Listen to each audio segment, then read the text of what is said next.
அன்பிற்குரிய நண்பர்களே, அண்ணா பல்கலைக்கழக நிகழ்ச்சி சில கருத்துக்கள். இந்த தலைப்பில் என் மனதில் எழும் கருத்துக்களை உங்கள் முன்னால் பதிவிடுகிறேன். ஏற்போர் ஏற்க, மறுப்போர் வாழ்க. இது ஒரு 5-6 மாதங்களுக்குள் இந்த வழக்கில் அண்ணா பல்கலைக்கழகம், ஞானசேகரன், ஒரு பெண், இன்னொருவன், இந்த நிகழ்ச்சியில் தீர்ப்பு வந்திருப்பது என்பது ஒரு நீதித்துறை சாதனை என்றே சொல்ல வேண்டும். அந்த சாதனைக்கு 2 காரணங்களை நான் கருதுகிறேன். ஒன்று, உயர்நீதிமன்றம் தலையிட்டு ஒரு பெண் அதிகாரிகளை 3 பேரை நியமித்து ஆவண செய்ய வேண்டும் என்று அவர்களுக்கு அறிவுறுத்தலும் ஆணையும் வழங்கப்பட்டது. இன்னொன்று, இவ்வளவு விரைவில் இந்த வழக்கு முடிக்கப்பட்டதற்கு நான் மனமாற அண்ணா திராவிட முன்னேற்றக் கழகத்தை பாராட்டுகிறேன். அவர்கள் கருத்துக்களோடு நான் ஒத்துப்போகவில்லை. ஆனால் யார் அந்த சார் என்ற ஒரு கேள்வியை எழுப்பி தமிழகம் முழுவதும் அது பரவுகிற வகையில் ஏற்பாடுகளை செய்து சந்தேக வளையத்துக்குள் துணை முதலமைச்சரையும் ஹெல்த் மினிஸ்ட்ரியும் கிட்டத்தட்ட கொண்டு வந்துவிட்ட காரணத்தால் அந்த பிரச்சாரம் அதிமுக தொடர்ந்து செய்யும் என்ற பயத்தில் வழக்கை சீக்கிரம் முடித்திருக்கிறார்கள். எப்படி இருந்தாலும் வழக்கு சீக்கிரம் முடிந்ததே என்ற நிம்மதி. ஒரு வழக்குரைஞராக இந்த வழக்கில் எனக்கு சில மாறுபட்ட கருத்துக்கள் இருக்கின்றன. முதல் நாளிலிருந்து நான் கருத்துக்களை மெஜாரிட்டியோடு இணைந்து பேசவில்லை. மாலை முரசு தொலைக்காட்சியிலே என் கருத்துக்களை பதிவு செய்தேன். இது நடந்த அன்றே, கடந்த 2024 டிசம்பர் மாதம். இன்று கூட ஒரு தொலைக்காட்சியிலிருந்து அரை மணி நேரம் நேர்காணலுக்கு 1-to-1 இன்டர்வியூ இந்த தலைப்பில் அழைத்தார்கள். மறுத்துவிட்டேன். என் மனம் சில விஷயங்களை ஏற்கவில்லை என்பதனால் நான் மறுத்துவிட்டேன். போகட்டும். இந்த வழக்கை பொறுத்தவரை ஒரு துப்பாக்கியில் ஒரே ஒரு குண்டை போட்டு யாராவது ஒருவனை சுட்டுவிடு என்று எனக்கு ஒரு சட்டம் அனுமதி வழங்குமானால், நான் அந்த பெண்ணோடு கூட இருந்தானே ஒருவன், ஆண் என்று தன்னை கருதி கொள்ளுகிறவன், சொல்லிக் கொள்ளுகிறவன், அவனை கொன்று விடுவேன். அவன்தான் உண்மையிலேயே வில்லன். என்னுடைய தராசில் ஞானசேகரனா அவனா யார் வில்லன் என்று கேட்டால் அவன்தான் வில்லன். இந்த பெண் மீதும் பெரிய அளவில் தவறு இருக்கிறது. தினம் இருட்டிய பிறகு ஒரு பாழடைந்த கட்டிடத்தில் உட்கார்ந்து கொஞ்சி கொண்டிருக்கிறார்கள். இது பத்திரிகையிலே வந்த செய்தி. அந்த பெண், அந்த ஆண் பெயர் மட்டுமே தவிர்க்கப்பட்டிருக்கிறதே தவிர அவர்கள் கொஞ்சி கொண்டிருந்தார்கள் தினமும் இருட்டிய பிறகு என்பது மறுக்க முடியாத உண்மை. ஒரு பொதுவில் ஒரு இருட்டிய பிறகு பொதுவெளியில் இப்படி கொஞ்சினால் என்ன நடக்கும் என்பதற்கு இது ஒரு சரியான உதாரணம். எல்லோரும், நான், நீங்கள், நம் வீட்டு பெண்கள் அத்தனை பேரும் பார்த்து கற்றுக்கொள்ள வேண்டிய விஷயம் என்று நான் மிகுந்த பணிவோடு கருதுகிறேன். 2 விஷயங்களை சொல்லிவிட்டு நான் நீங்கள் எதிர்பார்க்கிற மற்ற விஷயங்களுக்கு கொஞ்சம் பின்னால் வருகிறேன். அந்த கூட இருந்த ஆண்மகன், அவன் ஆண்மகனே அல்ல, அவன் பெரிய பேர் தெரியாத காரணத்தால் அவனை அந்த பெண்ணின் கல்லூரி தோழன், படிக்கிற தோழன், கூட படிக்கிற தோழன், அவன் உயிர் வாழ லாயக்கில்லாதவன். இந்த 3 பேர்கள், ஞானசேகரன், அந்த பெண், அந்த ஆண் துணை, இவர்களில் ஆண் துணைதான் மிக மிக மோசமான அயோக்கியன். அந்த ஆண் நினைத்திருந்தால், அந்த கூட படிக்கிற மாணவன், நீங்கள் ஒன்றை புரிந்து கொள்ள வேண்டும். உணர்ச்சி வசமாக ஒரு வழக்கை அணுகுவதென்பது தவறான முடிவுகளுக்கு கொண்டு போய் விட்டுவிடும்.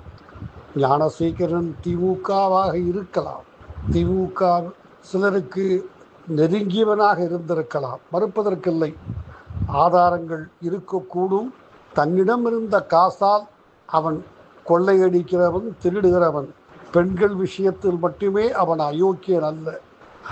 வேதனைக்குரிய விஷயம், அவன் மீது இந்த வழக்கில்லாமல் ஞானசேகரன் மீது 20 வழக்குகள் கிட்டத்தட்ட 12-13 ஆண்டுகளாக இருக்கின்றன.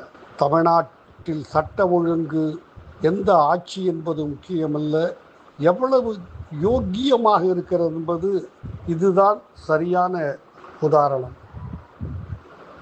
கள்ளக்குறிச்சியில் சாராயம் விற்று மாண்டு போனார்களே, கள்ளச்சாராயம் சாப்பிட்டு, அந்த கள்ளச்சாராயத்தின் மீது 13 வழக்கு. இவையெல்லாம் நாம் சட்ட நிர்வாகம் தமிழகத்தில், திரும்பவும் சொல்லுகிறேன், எந்த ஆட்சி என்பது எனக்கு தேவையில்லை. எந்த ஆட்சியாக இருந்தாலும் அது தவறு. அந்த கூட படித்த உட்கார்ந்திருந்த அந்த பெண்ணை ரசித்து கொண்டிருந்த, நான் ரசித்து கொண்டிருந்த என்கிற வார்த்தையை மிகுந்த கண்ணியத்தோடு பயன்படுத்துகிறேன். அவன் நினைத்திருந்தால் இது அவ்வளவும் தடுத்திருக்க முடியும். இது அந்த பெண்ணை கற்பழித்து விட்டாரா என்று கேட்டால் ஞானசேகரன் அநேகமாக இல்லை. ஞானசேகரன் உத்தமன், யோகியன் என்றெல்லாம் நான் சொல்ல வரவில்லை. ஆனால் அந்த கூட இருந்தவன் கல்லூரி தோழன் நினைத்திருந்தால் அந்த பெண்ணை அழைத்து அங்கிருந்து ஹாஸ்டல் கூப்பிடு தூரம், உணவு வேளை, எப்படியும் ஒரு 40-50 பேர் மெஸ்ஸில் சாப்பாட்டு கூடத்தில் இருப்பார்கள். இங்கிருந்து சத்தம் போட்டுக்கொண்டே போ, பாதி தொலைவு நீ போவதற்குள் மாணவர்கள் வெளியே வந்து விடுவார்கள். அந்த ஞானசேகரன் 36 வயதோ 37 வயதோ, இவன் இளைஞன். அந்த கூட இருந்த கல்லூரி தோழன் இளைஞன். இவனை சமாளித்திருக்க முடியும் ஞானசேகரனை. இந்த பிரச்சனை வராமல் தடுத்திருக்க முடியும்.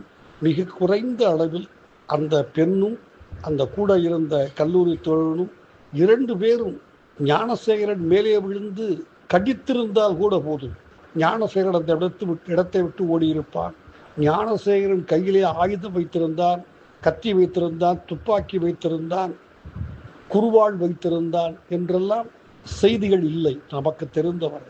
எனவே தன்னை நம்பி வந்த, இருட்டுக்கு வந்த, பல நாள் வந்த ஒரு பெண்ணை கைவிட்டவன் அந்த கூட இருந்த கல்லூரி தோழனை தலைகீழாக தூக்கில் தொங்கவிட்டு விட்டு ஞானசேகரனை தண்டிக்க வேண்டும் என்பதனுடைய கருத்து. இந்த 2 பேரும், அந்த ஆணும் பெண்ணும், மிக நிச்சயமாக தங்களை காப்பாற்றி கொண்டிருந்திருக்க முடியும்.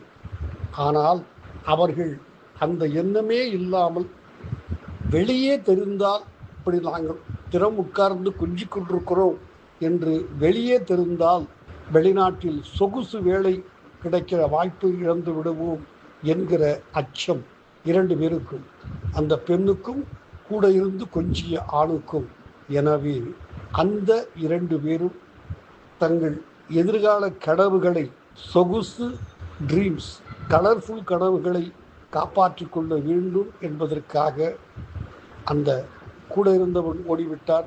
இந்த பெண் விரும்பாமல் ஆனால் ஒத்துழைத்திருக்கிறார். இதுதான் எனக்கு தெரிந்த, நான் புரிந்து கொண்ட விதம். அவர்கள் நினைத்திருந்தால் தடுத்திருக்க முடியும், மிக மிக மிக எளிதாக. ஆனால் இது வெளியே வந்துவிட்டால் தங்கள் எதிர்கால கனவுகள் குலைந்துவிடும் என்று அந்த 2 பேர் நினைத்ததுதான் இந்த நிகழ்ச்சி நடந்த காரணம் என்று நான் மிகுந்த அடக்கத்தோடு ஒரு சட்டம் புரிந்தவராக கருதுகிறேன். இதற்கும் மேலும் இந்த அமைச்சருக்கோ துணை முதலமைச்சருக்கோ ஏதாவது பங்கிருக்குமா, ரிமோட்டாக கூட என்று கேட்டால் என்னுடைய அனுபவத்தில் சத்தியமாக இல்லை. அது அரசியலுக்கு பயன்பட்டிருக்கிறது. திமுக ஆட்சி மேல் இன்னொரு கெட்ட பெயர், அவ்வளவுதான். ஒரு மிக எளிய விஷயம் சொல்லுகிறேன்.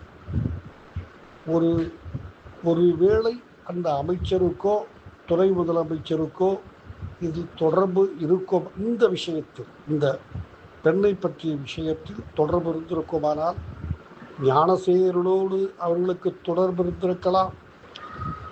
சில விதங்களிலே வேலைகளிலே இவன் உதவி செய்திருக்கலாம், பணம் கொடுத்திருக்கலாம், கட்சிக்கு ஞானசேகரன் செலவு செய்திருக்கலாம், உண்மை. ஆனால் இந்த பெண்ணோடு தொடர்பு இருக்கும், தொடர்ந்து அவர்களை தொடர்பு படுத்தி பேசுவதானால் சுத்தமாக தவறு. காரணம், ஒரு சாதாரண கிராம பஞ்சாயத்து வார்டு உறுப்பினர் கூட அவன் வார்டில் இருக்கிற கோவிலில் முதல் மரியாதை அவனுக்கு வழங்கப்பட வேண்டும், முதல் அர்ச்சனை அவன் பெயரில் அவன் நட்சத்திரத்துக்கு செய்ய வேண்டும் என்று எதிர்பார்க்கிறான். ஒரு ஹியூமன் சைக்காலஜி, ஈகோ.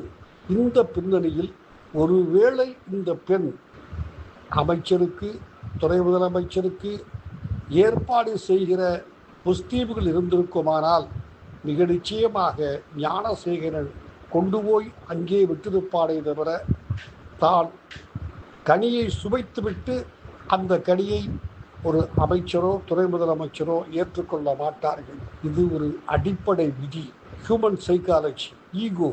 இதை எப்படி புரிந்து கொள்ளாமல் அந்த 2 பேரையும் சேர்த்தார்கள்? அரசியல் கோஷம் தவறல்ல, போகட்டும்.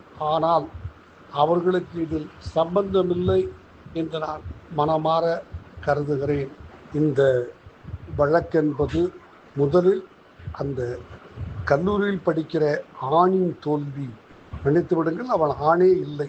ஒரு தன்னை நம்பி வந்த பெண்ணை விட்டுவிட்டு இன்னொரு ஆணிடம் ஒப்படைத்துவிட்டு ஓடுவான் என்றால் அவன் உயிரோடு இருப்பது சமுதாயத்துக்கு அவன் செய்கிற துரோகம். கொஞ்சம் கூட அவன் மனசாட்சி உறுத்தவில்லை என்றால் நம்முடைய இளைய தலைமுறை எப்படி இருக்கிறது என்பதை அந்த பெண்ணின் நடத்தையும் ஆணின் நடத்தையும் எடுத்துக்காட்டுவதாக மட்டுமே நான் கருதுகிறேன். ஞானசேகரன் அயோக்கியன், பொறுக்கி, குற்றவாளி, கிரிமினல், தண்டிக்கப்படுகிறான், தவறல்ல. ஆனால் இதை தடுத்திருக்கக்கூடிய விஷயம் இந்த 2 பேர் கையில் இருந்திருக்கிறது. அவர்கள் தங்கள் எதிர்கால கனவுகள் குலைந்துவிடக்கூடாது என்பதற்காக ஒரு பெண்ணின் மானத்தை அலங்கோலப்படுத்தி இருக்கிறார்கள் என்றே நான் மிகுந்த பணிவோடு கருதுகிறேன். எனவே இந்த வழக்கில் ஒரே ஒரு குற்றவாளி என்றால் அது அந்த கூட இருந்த மாணவன் என்றே நான் கருதுகிறேன். என்னை மன்னித்து விடுங்கள். ஞானசேகரனை சட்டம் தண்டிக்கட்டும், தவறல்ல, தண்டிக்கும் என்று நான் தண்டித்து விட்டது. 2ஆம் தேதி 2 ஜூன் 25 எத்தனை ஆண்டுகள் சிறை என்பது வெளியே வரும். ஆனால் குற்றத்தை தடுக்கக்கூடிய சக்தி அந்த பெண்ணுக்கும் ஆணுக்கும் இருந்திருக்கிறது. அதை அவர்கள் விட்டுவிட்டு தங்கள் எதிர்காலம், தங்கள் பெயர் வெளியே வந்தால் அவமானப்பட்டு விடுவோம் என்று இந்த குற்றத்துக்கு துணை போயிருக்கிறார்கள் என்று கருதுகிறேன். மீண்டும் ஒரு முறை நான் தவறென்றால் வருத்தம் தெரிவித்துக் கொள்கிறேன். வணக்கம், நன்றி.